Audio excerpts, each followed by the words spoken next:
पायी फुफाटा रुतल काटा दिसल वाट तुझी झोकून आशा चालत राहतो गाडून टाक भीती हार्वेस्टेड ते जर अशी एवढी आम्हाला मिळाली आम्ही निश्चितच तिचं स्वागत करू, व्यवस्थापन करू. आणि मला जर कॉन्फिडन्स असा मी का 5च्या ऐवजी 7 लाख खर्च करू, पण ते निघाले पाहिजे. एवढा खर्च नाही माझ्या 30 एकरात 30 एकराचा खर्च सुरुवातीपासून जमीन तयार बरोबर, मजुऱ्या वाढल्या, खते वाढले, सोयाबीनचा भाव आणू शक्य नाही. त्याच्यासाठी काही गोष्टी येतात. जर राजनंदिनी सोयाबीन लावलं म्हणजे 15 पोते झालं नाही.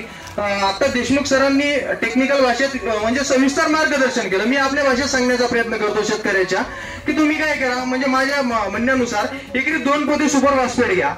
त्याच्यानंतर 1 महिना कुठलाही खताचा डोस मी घेतलेला नाही, हा माझा अनुभव आहे.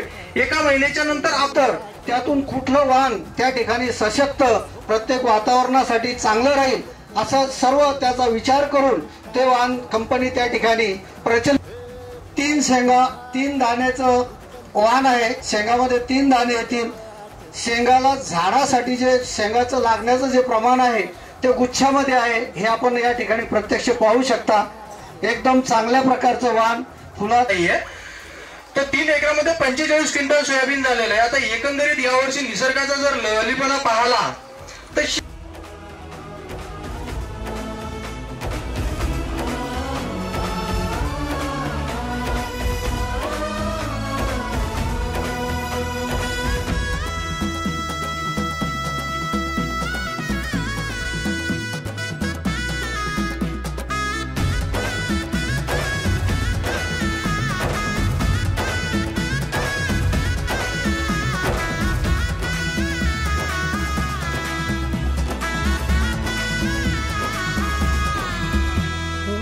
येईल ओंजळीत जग सार आपसुक सामील होती र दिशा.